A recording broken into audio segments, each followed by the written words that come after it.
Hello everyone, welcome to मेनिक मेट्स। आज का हमारा टॉपिक है हेडेक से रिलेटेड। बेसिकली हेडेक क्या है, एक सिंपल डिफिनेशन है हेडेक का कि pain in any region of the head, इसको कहते हैं हेडेक। मींस कि आपके हेड रीजन में, सर में दर्द होना, इसको कहते हैं हेडेक। लेकिन लॉजिकल डिफिनेशन क्या है इसका कि बेसिकली हेडेक क्या होता है। हेडेक इज़ द इरिटेशन और stimulation of blood vessels around head and neck reason. जब आपके हेड एंड नेक रीजन में जितने भी ब्लड वेसल इनकी इरिटेशन होगी या स्टिमुलेशन होगी, उससे आपको हेडेक फील होगा। और ये इरिटेशन की वजह आपको हेडेक क्यों होता है, इसमें जो मेन रीज़न है वो क्यों है, क्योंकि यहाँ पर आपके पास ड्यूरामेटर होता है जो सबसे हार्ड स्ट्रक्चर है या आउटर मोस्ट मेनिंजियल लेयर है। और आपको मैंने बताया था कि ड्यूरामेटर में आपके पास पेन रिसेप्टर्स होते हैं। आपके जो एरेकेनाइड और पायामाइड उनमें पेन रिसेप्टर नहीं हो, लेकिन ड्यूरामीटर में पेन रिसेप्टर्स होते हैं। सो अगर आपके ड्यूरामीटर स्टिमुलेट हो या उसके अराउंड जो ब्लड वेसल वो स्टिमुलेट होंगे तो आपको हेडेक फील होगी, क्योंकि पेन रिसेप्टर्स है। ट्राइजेमिनल नर्व अगर स्टिमुलेट होगा तो उससे भी आपको हेडेक होगा। ट्राइजेमिनल नर्व क्यों स्टिमुलेट होने से हेडेक होगा, क्योंकि ट्राइजेमिनल नर्व आपके पूरे हेड एंड नेक रीजन से पेन, टेम्परेचर और प्रोप्रियोसेप्शन के इन्फॉर्मेशन लेके जाता है, टच के इन्फॉर्मेशन। सो जब ट्राइजेमिनल नर्व स्टिमुलेट होगा तो आपको इसमें पेन के जो सेंसेशन है वो फील होंगे। और लास्ट है आपके पास पेरिक्रैनियल मसल्स। मींस कि आपके हेड एंड नेक के अराउंड में जितने भी मसल्स है, अगर उनमें टेंशन पैदा होगा तो वहाँ से भी आपको हेडेक फील होगा। सो ये आपके पास डिफिनीशन है हेडेक का। फिर हमारे पास जो हेडेक है इसके टू मेन टाइप्स है। एक है हमारे पास प्राइमरी हेडेक, दूसरा है हमारे पास सेकेंडरी हेडेक्स। सबसे पहले प्राइमरी हेडेक के हवाले से बात करते हैं। हमारे पास प्राइमरी हेडेक्स क्या है। प्राइमरी हेडेक्स हमारे पास वो हेडेक्स हैं जिनमें अंडरलाइंग कोई काज नहीं होता। मींस के बेसिकली सिर्फ़ और सिर्फ सर में दर्द होना, जिसका मतलब कोई भी और डिजीज़ ना हो, कोई और अंडरलाइंग काज ना हो, इसको कहते हैं प्राइमरी हेडेक्स। प्राइमरी हेडेक्स के हमारे पास तीन मेन टाइप्स है और सबसे ज़्यादा जो हेडेक्स वगैरह होते हैं वो हमारे पास ज़्यादातर प्राइमरी में होते हैं। उनमें सबसे पहले हमारे पास टेंशन हेडेक, दूसरा है हमारे पास माइग्रेन हेडेक, जिसको आधे सर का दर्द भी कहते हैं और सबसे मोस्ट सिवियर फॉर्म होता है। जब भी किसी पे आता है तो मतलब वो बहुत ज़्यादा डिस्टर्ब होता है। और लास्ट है हमारे पास cluster headache. Cluster headache, cluster के नाम से ये आपके पास छोटे छोटे से क्लस्टर्स की तरह का हेडेक होता है और सिर्फ एक आई के ऑर्बिट वाले रीजन में आपको फील होता है, और ये भी सबसे डिस्टर्बेंस होता है। सबसे जो सिंपलेस्ट प्राइमरी हेडेक है, जो मतलब कि डेली लाइफ में ऑलमोस्ट हर एक बंदा इफेक्ट होता है उससे, वो है आपके पास टेंशन हेडेक। फिर है हमारे पास माइग्रेन हेडेक और लास्ट में है क्लस्टर हेडेक। आगे इंशाल्लाह एक एक लेक्चर में हम टेंशन हेडेक, माइग्रेन हेडेक और क्लस्टर हेडेक के अलग अलग पैथोफिजियोलॉजी, इनके क्लिनिकल फीचर्स, डायग्नोसिस और ट्रीटमेंट वगैरह डिटेल से एक्सप्लेन करेंगे। अभी हम जा रहे हैं नेक्स्ट, हमारे पास है सेकेंडरी हेडेक। सेकेंडरी हेडेक्स के एक्सप्लेन करने से पहले मैं आपको इनके जो रेड फ्लैग साइंस होते हैं सेकेंडरी हेडेक के, वो थोड़ा सा बताया। तो इनके जो रेड फ्लैग साइंस है वो क्या है। उनके जो निमोनिक है वो है आपके पास नूप। अब ये आपके पास साइंस है सेकेंडरी हेडेक है। इसमें आपके पास जो एस है ये है आपके पास सिस्टमिक सिम्टम्स या सेकेंडरी जो रिस्क फैक्टर्स है उनको इंडिकेट करता है। फॉर एग्जांपल फीवर होता है, वेट लॉस होता है, माइल्जिया होता है जो मसल पेन होता है, या जो आपके पास सेकेंडरी रिस्क फैक्टर उसमें HIV या इम्यूनो कंप्रोमाइज पेशेंट जो होते हैं उनमें आपके पास सेकेंडरी हेडेक हो सकता है। ये आपके पास पहला इसका जो रेड फ्लैग साइन है। दूसरा आपके पास एन से है आपके पास न्यूरोलॉजिकल डिफिसिट्स। न्यूरोलॉजिकल डिफिसिट्स मींस के weakness, any type of sensory loss, aphasia या सीजर्स वगैरह, ये आपके पास कॉज करते हैं सेकेंडरी हेडेक। थर्ड है आपके पास ओ मींस ओल्ड एज। जितना ही एज इंक्रीज़ होता है आपको फिर सेकेंडरी हेडेक ज़्यादा है। क्यों? क्योंकि आपके पास अंडरलाइंग कोई डिजीज़ वगैरह हो जिसकी वजह से आपको हेडेक होता है। फिर आपके पास है ऑनसेट इज़ एब्रप्ट और एक्यूट। यहाँ पर जो आपके पास सेकेंडरी हेडेक है इसका जो ऑनसेट होगा वो आपके पास मोस्ट सडन होता है, बहुत ज़्यादा सीवियर होता है और एक्यूट फॉर्म में होता है। फिर आपके पास है P means papilloedema. Papilloedema means swelling of the eyes, और ये आपके पास मोस्टली जितने भी सेकेंडरी हेडेक्स होते हैं उनमें एक मोस्ट कॉमन साइन है पेपिलोडेमा।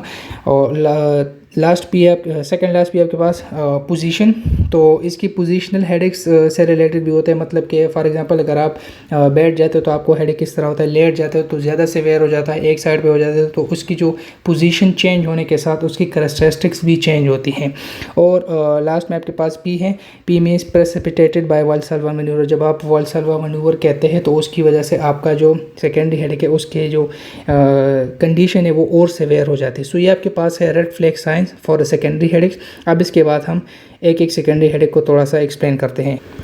सो सेकेंडरी हेडेक्स अब हमारे पास क्या है। Secondary headaches arise as a result of any underlying pathology. Means के आपके पास ब्रेन में, हेड एंड नेक रीजन में कोई पैथोलॉजी होगी, उसके सराउंडिंग में या उसके एज अ सेकेंडरी काज में आपके पास हेडेक अराइज होता है उस कंडीशन की वजह। इसको कहते हैं सेकेंडरी हेडेक्स। सेकेंडरी हेडेक के फर्दर डिफरेंट टाइप्स हैं, मेनी टाइप्स है इसके। सबसे पहले जो हमारे पास है वो है हमारे पास CNS tumours. Any type of tumours in the central nervous system which will cause secondary headaches. For example हमारे पास है ग्लायोब्लास्टोमा। ये हमारे पास एक मेन जो हमारे पास है ट्यूमर है ब्रेन में, इसकी वजह से हेडेक्स होता है। दूसरा है हमारे पास पिट्यूटरी एडिनोमा। थर्ड वन है हमारे पास मेनिंजियोमा। और हमारे पास कोई भी मेटास्टेसिस बॉडी के कहीं भी एरिया से आके ब्रेन में वो यहाँ पर एकमुलेट हो जाता है और वहाँ से फिर वो और ग्रो कर जाता है। सो ये हमारे पास CNS ट्यूमर्स है।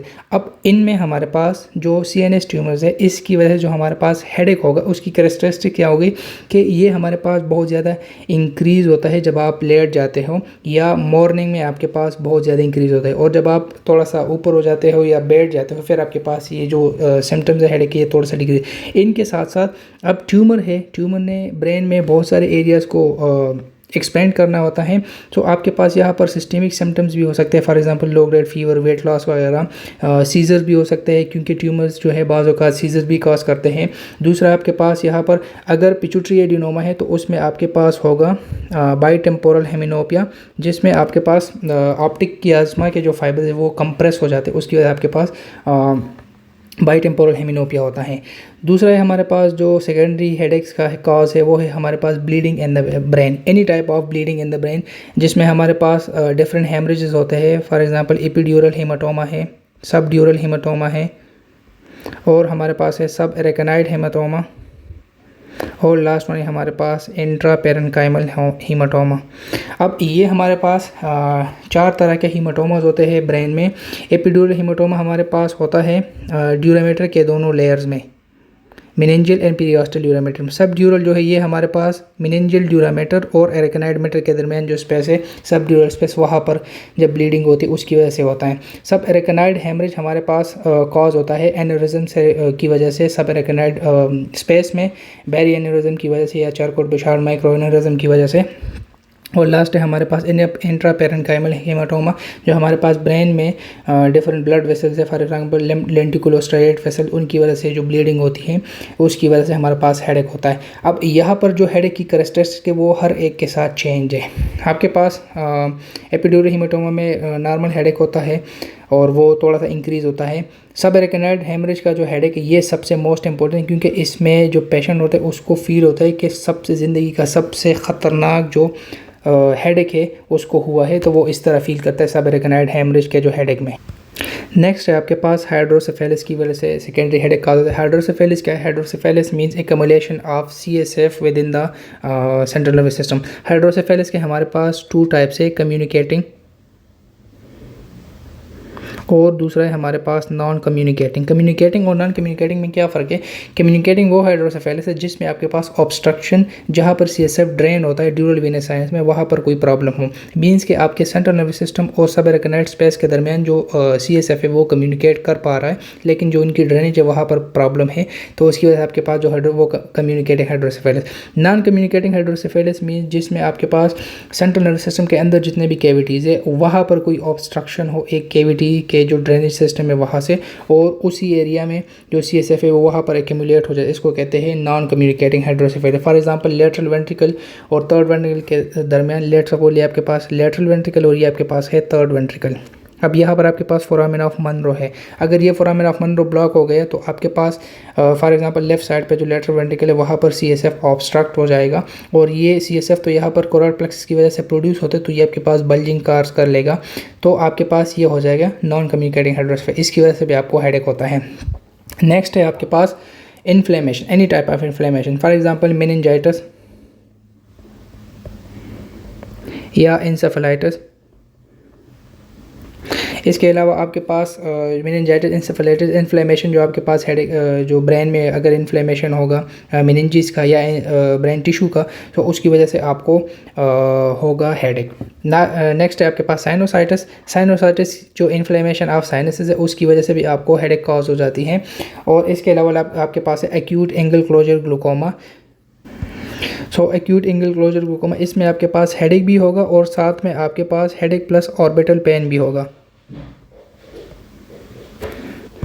नेक्स्ट है आपके पास लास्ट जो सेकेंडरी हेडेक का काज है वो आपके पास ट्राइजेमिनल न्यूरालजिया, जिसमें आपके पास ट्राइजेमिनल नर्व इफेक्ट हो जाता है। अब इसमें आपके पास जो हेडेक होगा वो आपके पास यूनिलेटरल होगा, क्योंकि आपके पास एक साइड पे ट्राइजेमिनल नर्व इफेक्ट होगा तो उसकी वजह से आपके पास यूनिलेटरल हेडेक होगा, और इसमें आपके पास एक साइड के जो सेंसेशंस भी होंगे वो भी डिस्टर्ब होंगे, उसके साथ आपको हेडेक भी एक टाइम पर एक साइड पर फील होगा।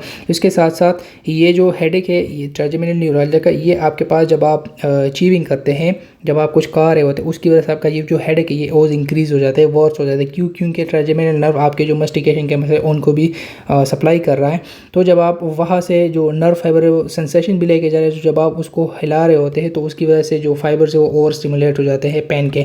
इसके अलावा आपके पास स्माइलिंग की वजह से या अगर फेस टच कर रहे हैं उसकी वजह से ये वर्स होता है। सो ये थे हमारे पास different types of secondary headaches के थोड़े थोड़े से उनकी एक्सप्लेनेशन। अगर आपने एक सेकेंडरी हेडेक के जो काजेज़ है वो बहुत लंबा है, लेकिन इस वीडियो में हमने इसको बहुत ही शॉर्ट फॉर्म में और दोनों को एक दूसरे के साथ कंपेयर करके किया है। नेक्स्ट हम जो प्राइमरी हेडेक्स है उनमें से टेंशन हेडेक, माइग्रेन हेडेक और क्लस्टर, इनको एक को डिटेल से एक्सप्लेन करेंगे।